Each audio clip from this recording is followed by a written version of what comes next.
Hello, everybody. This is Max One on One, and also for the radio show, The Midnight Madness.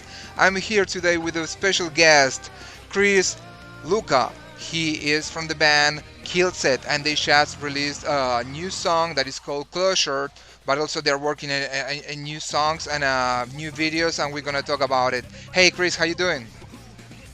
I'm doing well, man. Thanks for having me. Yeah, no, thank you for your time, man. And I'm very excited about all the work that you guys are doing.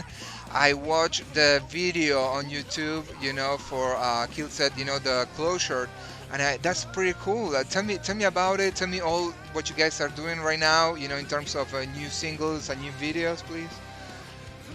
Yeah, Closure, we released it as like a teaser for the new album, which is coming out early next year. And we're just staying busy. I mean, we shot that, we put it up. It's got 200,000 views on Facebook, which is awesome. It was a great release for us. People are like definitely digging kind of what we're putting out right there. So it was cool to see the excitement because we hadn't put any new music out for a while. Yeah. So we put that video out, man. People are digging it. So we're just hustling right now. I mean, right now I'm at the editors. We're editing a new video. We got another one in the editing process. We're shooting another one next week.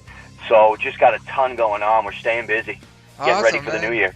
Oh, that's pretty cool. So tell me the name of a new album, because this is going to be part of a full album, correct? Yeah, I mean, right now our management is shopping the album, so I'm not sure how exactly it's going to get released with the deal we get. Yep. It might be released through some singles. It might be released as a full album. I mean, things are so different these days. Who knows? Yeah, absolutely. But but it's 9 songs, and it's called Killin Spree. Is the title of the album. Yeah, and this so you guys are going to release. You're working on this.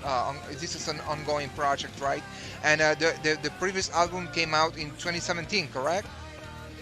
Yeah, so it's been some time since we put out new music. We dropped STFU, that was the last album, and then we basically just played out and we toured. We played Rocklahoma, which was a phenomenal festival. And then we just went back into the studio, and we've been writing and recording ever since. So Closure was the first thing we got out there for people that hadn't heard new music for us for a while. And like I said, man, the response has been great. Awesome. No, I'm very happy. And tell me, for those who don't know the band, or they're just, starting to get into it, tell me a little bit about the band, where you guys are located, the kind of music you do.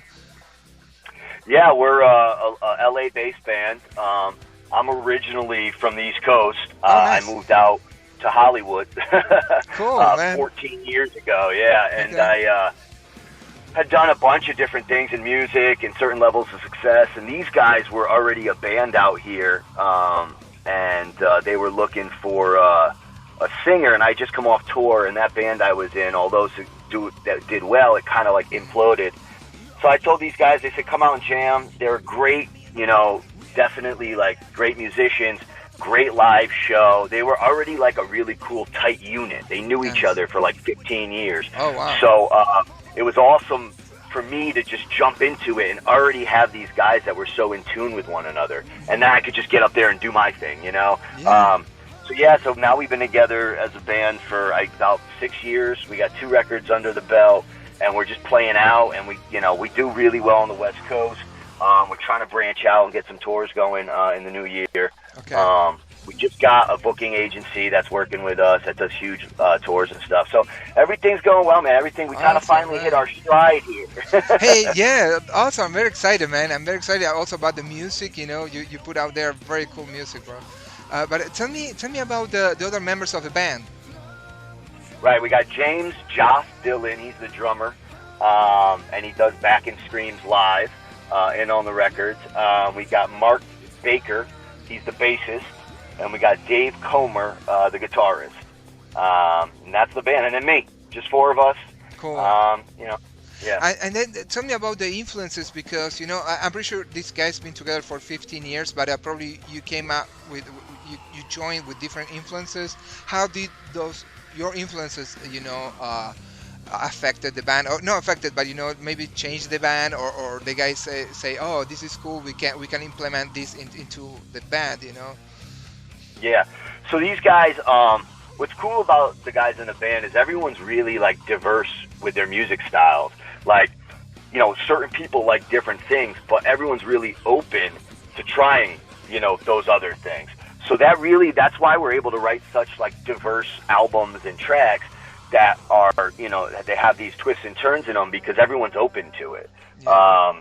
You know, I brought a little bit of the hip hop flair into the metal side of it because I grew up. One thing I loved growing up was gangster rap, and I never got to rap in a band, any of the bands I was in. I always singing and screaming. And, you know, we started messing around one day. They were playing a riff, and I just started freestyling over it. And these guys are definitely not into rap. Like, my drummer is a bit, but their eyes lit up, and they were like, wow, like, that's cool. Like, let's do that. And I was so surprised and excited that they were like, let's do that. Excellent. So not all of our songs. I mean, we got straightforward rock songs. We got straightforward metal, heavy. But then, you know, we definitely, you know, are definitely a very diverse band. And, you know, the experience level in this band is huge. Nice. And I think it translates in our music. Yeah, awesome. Tell me a little bit about the gigs. You were saying that you guys are trying to book some gigs here. I'm in Washington, D.C. right now. On the East Coast, that's probably a little bit of your target, even though if you guys have some, you know, gigs already booked for 2020 on the West Coast. Yeah, East Coast for sure, the South and the Midwest. When we went out to Rocklahoma last year, we did a tour, and that was part of our tour. Cool. And Rocklahoma is like the biggest, I mean, it's one of the biggest rock festivals in the country. Definitely. And we played that, and we saw, like, that was the first time as a band we were out in the, you know, like, the Midwest and, like, the middle of the country and the South, and just people dig our style of music there. And the East Coast, like, there's still a level of love for what we do in those areas. So we need to get on the road, and we're working with our booking agent to get on the road in those areas, because I tell you, when we get out there and we play live, there's just this passion and love for our style of music. Yeah. California's cool, but for our style of music, it's not like huge out here. It really isn't, especially in LA. Okay. But when you get out in other parts of the country, it's phenomenal to see this passion, you know. Oh yes, and also let me add something about Oklahoma itself. You know, the states, you know, like the state. I've been there a couple of times for work, you know, and people out there are so friendly, are so open-minded, you know. It's like a different country, you know. Oklahoma is awesome, you know what I'm saying? Nicest people in the world, man. I couldn't be happier with our experience out there. Yeah, do you go there? I mean, I went for a different reason, you know, for work. But, you know, I can imagine there. I've never been in the Rocklahoma festival, but I can imagine how cool that would be. You know, the people having fun, you know, the bands talking to the people, you know, like a big community, you know, having a good time, you know.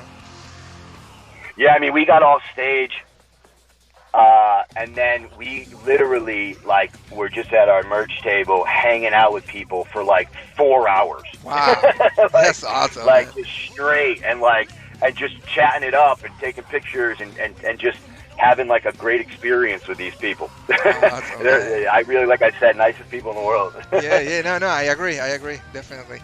So, Chris, what else? How can I find if I want more information about the band? How can I do that? You know, how can I follow the band on the social media? Please give me a little bit of details about that. Yeah, I mean, we're on Facebook. It's just, you know, facebook.com/Killset official. We're on Instagram. It's just, you know, instagram.com/Killset. We're pretty much on all social media. So you basically just type in Killset and our stuff will pop up. Spotify is a big one. I encourage everybody to go follow us on Spotify. Awesome. All of our music, our full catalog is up there now. Yeah. So you can check out stuff from like 2014, you know, like stuff. There's even stuff up there that there's songs that we changed since then, but they were on an EP that we did back in the day. So like even like weird, like exclusive cuts of things are up there. Very cool. What about? Yeah, we're everywhere. I mean, when we released Closure, it went everywhere. So anywhere you can buy, stream, or steal music, we're there. Awesome. I love that. I love it. Chris, thank you so much for your time, brother. It was a pleasure to meet you, man. Thank you for the good vibe also, you know. And I hope to talk to you soon, man. I hope to see you out there here on the East Coast on tour. Next time. All the best with the new videos and new music, man, that you're bringing out to the rock and heavy and music world. Awesome. Thanks for having me, man. I appreciate it.